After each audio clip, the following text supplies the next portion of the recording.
like to share with you the first time I heard the Holy Spirit. My third son, my third baby, was born critically ill. He had a lot of birth defects. Most one was his heart defects. And they took him straight to the children's hospital after he was born. And I was hemorrhaging still. I had a lot of health problems. So I had to sign myself out of the hospital against medical advice so I could go be with him.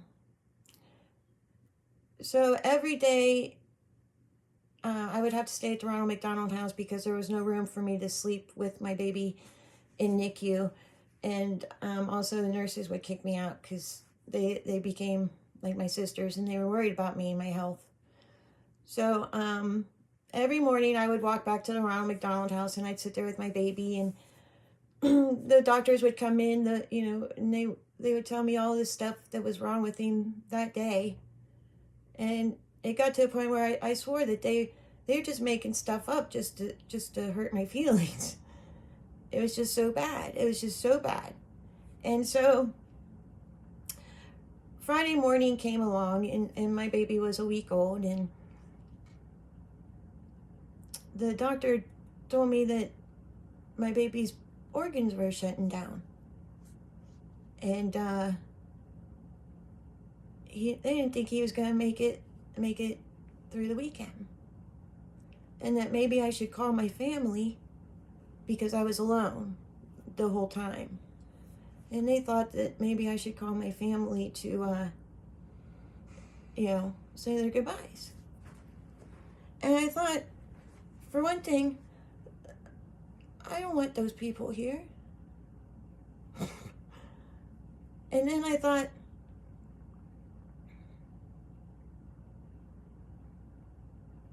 I don't know what I thought. Life is just over. Hope was just over.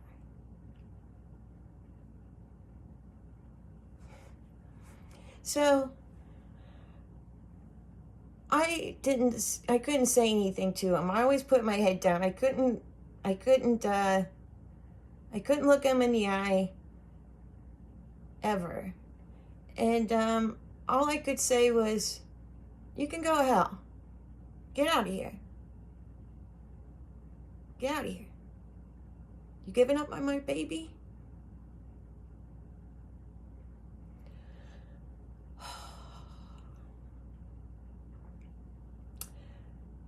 So I went to the Ronald McDonald House that night, and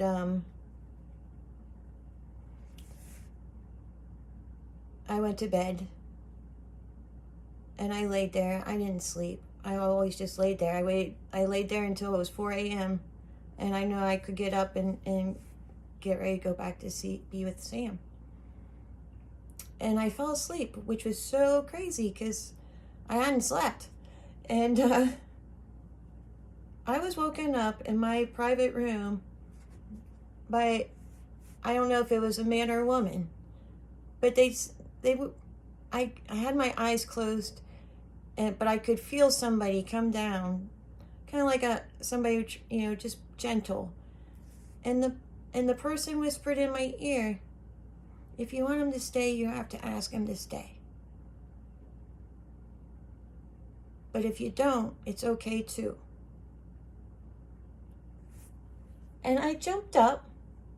First of all, I'm thinking, who the hell's in my room? Who the hell's in my room?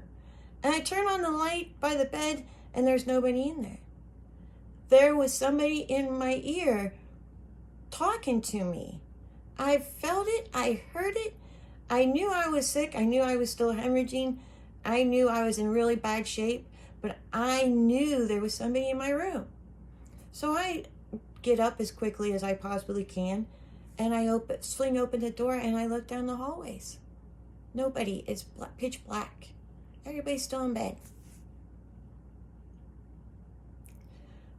So I was scared. I didn't know what was going on. I didn't know what to believe. An intruder that just completely lost their mind and came and broke into my room and whispered in my ear, or having to face that there was something that came up to me and whispered in my ear. So I got dressed and I walked back to the hospital. I didn't care if the nurses gave me a hard time for coming back early. I just knew I had to say it. I knew I had to say it. So I remember, I'm sorry to the nurses. I'm sorry as I walked past her to the other side of my son's bed. And I whispered in his ear. I said, Sammy, this is your mama. You can hear me, buddy. I need you to stay with me, please. Don't make me go home without you. Stay, Sammy, please. I need you.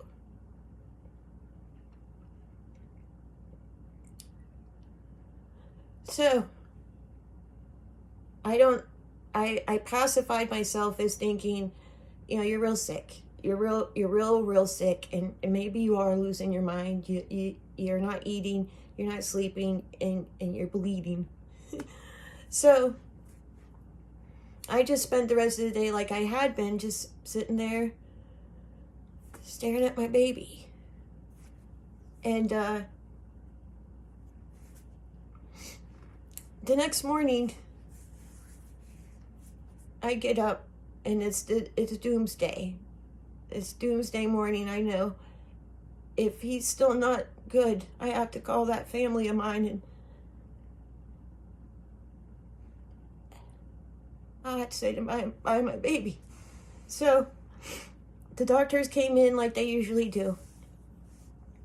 And the main cardiologist comes in, and he says, we can't explain it. We've looked over everything. But throughout the night, Sam's organs started coming back. All of his numbers started coming back up. I don't know why. I don't know how. But we're going to give him a few days to get stronger. And we're going to go up. We're going to go fix his heart.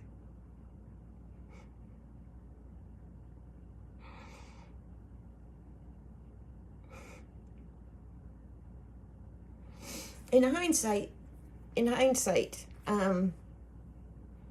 man, that should have knocked me into full blown, holy moly, God, you're the greatest thing, and let me follow you. But sadly, that wasn't enough for me.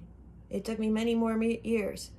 It took me many more miracles that I can't wait to share with you.